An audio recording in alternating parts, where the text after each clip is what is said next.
¿Qué tal? ¿Cómo le va? Algunos reconocidos científicos dicen que la única condición para enfermarse es estar sano. Y usted sabe que en este ciclo, saludablemente, tratamos precisamente eso, de preservar la salud. Distintos especialistas, distintos enfoques, distintas miradas en torno a algo tan preciado y a veces tan desquiciado como esto de la salud. Hoy estamos con el doctor Enrique Lucchesi, conocido especialista en alergia, con una amplia experiencia, no solamente aquí en el país, reconocidos establecimientos públicos y privados, como también en el exterior, particularmente en España. Doctor Lucchesi, ¿qué tal? ¿Cómo le va? ¿Qué tal, Carlos? Buenas tardes. ¿Qué es la alergia? La alergia es una reacción diferente que presenta un organismo cuando a ese organismo le ingresan determinadas sustancias. Obviamente esa reacción exagerada de ese organismo se da en las personas que son alérgicas. Sustancias que para otras personas son absolutamente inocuas, para el alérgico desencadenan una cadena de reacciones que provocan distintas enfermedades que constituyen todo el abanico de patologías alérgicas. Doctor, ¿nos avisa el cuerpo que estamos enfermos, o sea, que tenemos alergia? Obviamente, generalmente la alergia se empieza a manifestar en las primeras épocas de la vida porque es una condición genética. Digamos, para ser alérgico, el axioma básico que tenemos es: no es alérgico el que quiere, sino el que puede. Es decir, para ser alérgico tengo que tener una condición heredada de mis padres, de mi familia, que me permita reaccionar en forma diferente a esa sustancia que usted, si no es alérgico, no va a reaccionar. Ejemplo, salgo a caminar por la laguna un día de mucho viento, en primavera, hay muchos pólenes. Si soy alérgico, mi nariz, mis ojos, mis bronquios van a reaccionar en forma tremenda. Usted viene caminando al lado mío, a usted no le va a pasar absolutamente nada porque no tiene esa condición genética que le permita hacer esa reacción. ¿Hay un solo tipo de alergia? No. La alergia, digamos, es esa condición que yo establecí antes, determinada genéticamente, hace que el organismo fabrique en demasía un determinado anticuerpo que se llama inmunoglobulina E, que reacciona ante diferentes sustancias del medio ambiente y pone en marcha todos los cuadros alérgicos. Tenemos alergias respiratorias, la rinitis es la más importante, el asma bronquial es la que le sigue, la conjuntivitis, que se asocia con, si bien no es respiratoria, pero va muchas veces de la mano con la rinitis, se hace una rinoconjuntivitis alérgica. Después tenemos alergias alimenticias, tenemos alergias cutáneas, como la urticaria, el eczema, la piel atópica, tenemos alergias a insectos y tenemos después alergias a sustancias que se presentan en el medio de trabajo de las personas, que pueden ser las alergias laborales, que implican una cantidad de problemas, hasta judiciales bastante complicados. O sea que el espectro es bastante amplio. El espectro es amplio, sí, inclusive alergias alimenticias, digestivas, que yo me olvidé de mencionarlo, con síntomas digestivos. Ahora, ¿es de rápida detección a qué cuadro o a qué nicho pertenece la alergia? El tema es que el paciente concurra rápidamente a la consulta. Está demostrado estadísticamente que el 75% de los asmáticos no está diagnosticado como tal y no está tratado como tal. Entonces son personas que padecen un sinnúmero de problemas, inclusive en su ámbito laboral y demás, y no tienen el diagnóstico ni el tratamiento adecuado, porque están mal orientados, porque no le dan demasiada importancia. El paradigma más extraordinario de las alergias es la rinitis, como ya le comentaba antes. Congestión nasal, estornudos, agua en la nariz tapada. Bueno, durante muchos años la medicina y la gente en general no le dio demasiada importancia, porque nadie se muere de rinitis y nadie termina en terapia intensiva por una rinitis. Pero cuando se empezó a investigar cuánta calidad de vida pierde esa gente, es tremenda. Calidad de vida en su vida social, una reunión, el estornudo nos impide estar en una mesa con una persona comiendo, muy cómodos, en el trabajo, en el dormir, mal descanso, poco rendimiento laboral, poco rendimiento escolar. Es un tema importante. Cuando a esa gente se le restaura esa calidad de vida, ahí toman conciencia de lo mal que vivieron durante muchos años sin casi darse cuenta.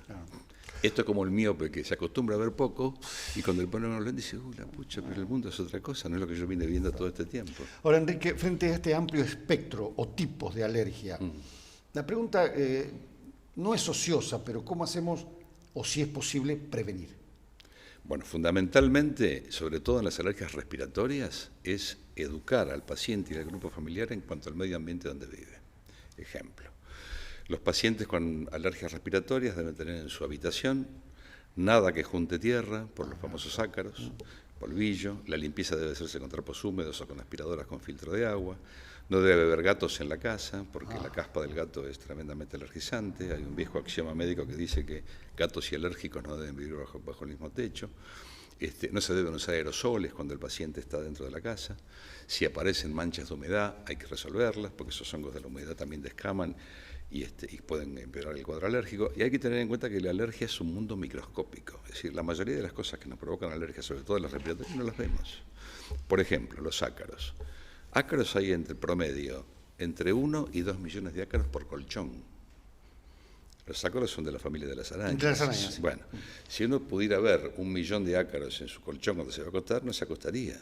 Pero es lo normal, lo habitual. Es lo habitual, sí, por supuesto. Entre 1 y 2, en su colchón, en el mío, en el de todos. Y esos ácaros, en sus 90 días de vida, hacen caquita unas 2000 veces. Cada partícula fecal provoca tanta alergia como ellos mismos. Quiere decir que en un colchón hay entre 2000 y 4000 partículas capaces de provocar alergia. Traté de dormir parado. Exactamente. Bueno, ese es el tema. Y otro tema importante es los aires acondicionados, los filtros que están adentro, lavarlos con agua y lavandina, porque en los filtros de todos los aires se forma siempre un hongo. Cuando uno prende el equipo de aire, es miles de hongos dan vuelta por el medio ambiente y al alérgico esos hongos le hacen mal. Y tenemos el hábito de o no lavamos los filtros o los lavamos con agua y detergente, con lo cual sacamos la tierra pero no matamos los hongos. Con agua y lavandina hacemos las dos cosas. Entonces, y por supuesto el cigarrillo, ¿no? Es decir, no fumar cerca de ningún... Y yo siempre le digo a los pacientes, hay que charlar mucho con los alérgicos para enseñarles cosas que ellos no tienen por qué saber. Cuando hay un fumador en la familia, dice, no, pero fuma afuera. Entonces el tipo sale, fuma, tira el pucho y entra. Cuando entra tiene el humo en el pelo, en la ropa, tiene que fumarse un cigarrillo afuera y esperar por lo menos 10 minutos para despojarse de todos esos tóxicos irritantes que tiene el cigarrillo. Irritantes para las vías respiratorias. Sí.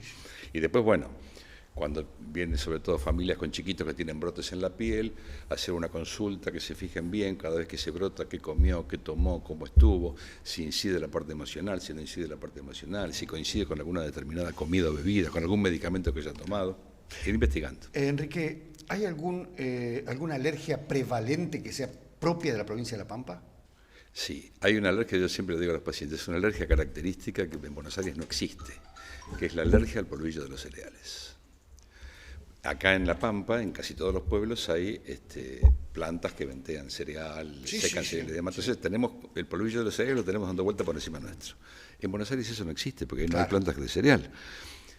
¿Qué ocurre? Ahí no hay alérgicos al polvillo de cereal, pero la mayoría de las alergias de allá, aparte de los ácaros, es a las partículas diésel que largan las decenas de miles de colectivos que se llevan por Buenos Aires, que acá no ocurre en esa cuantía. Bueno, ese es el tema. Es decir, el alérgico es ese alérgico a lo que tiene al lado. Si yo, por ejemplo, soy alérgico, nunca tuve gatos, y me regalan un gato, y yo lo meto en mi casa, en 6 meses, 1 año, año y medio, me hago alérgico a la caspa del gato. Si yo nunca estuve en contacto con humedad y de golpe me voy a vivir a una casa húmeda, me voy a ser alérgico a los hongos de la humedad. Y así funciona. Por los factores que provocan la alergia, por las explicaciones que está dando, perfectamente entendibles, doctor, ¿qué porcentaje de la población tiene alergia? Entre un 25 y un 30% de la población mundial es alérgico. ¿Y en La Pampa el porcentaje se respeta? En La Pampa no hay estadísticas. No hay estadísticas. No hay estadísticas. Y hay que tener en cuenta un detalle. El asma bronquial es la enfermedad crónica más frecuente en el niño. Y el 80% de las asmas bronquiales son de origen alérgico. Es una alergia que se instala en la mucosa bronquial. Ahora, es un porcentaje bastante elevado. Es muy elevado, sí. Y, ojo, y viene aumentando a pasos agigantados, Eso es por, bueno, entre otras cosas, se ve que viene aumentando mucho en los países económicamente desarrollados, donde se aplican todas las vacunas, donde todos los cuidados funcionan bien, donde los chicos son bien atendidos, bien cuidaditos, si hace frío no salen, etcétera, etcétera, y ahí surge la llamada teoría de la higiene. Esos chicos que no están en contacto con infecciones prevalentes durante la infancia, es como que su sistema inmune se aburre porque no tiene contra qué defenderse y ¿qué hace? Para no aburrirse se dedica a fabricar anticuerpos que después terminan provocando el cuadro alérgico. Por ejemplo, en África hay muy pocas alergias. porque hay tanto para combatir, parasitosis, infecciones y demás, que no tiene el sistema inmune tiempo para fabricar anticuerpos para la alergia. Por lo que me explica y hace hincapié particularmente en el invierno o en el frío, decía usted recién, supongo que las cuestiones estacionales tienen gravitación. Muchísimas. Las cosas van cambiando. Yo me acuerdo cuando yo vine acá a La Pampa, los inviernos eran muy fríos, muy fríos.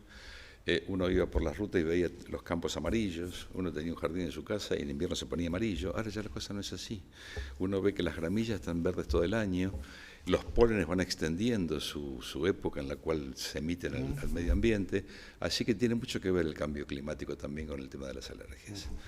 El clima es fundamental, el clima muy húmedo para aquel que es alérgico a los hongos de la humedad lo afecta tremendamente. El clima seco, de mucho viento, levanta pólenes a lo loco y el paciente sale a la calle y respira más cantidad de pólenes y tiene más síntomas. Estamos hablando con el doctor Enrique Lucchesi, que es especialista en alergias. En instantes volvemos, doctor, si es tan amable, porque mucho gusto, ¿cómo no? Hay gente que le quiere hacer algunas preguntas. Con mucho gusto. Ya estamos, un momento.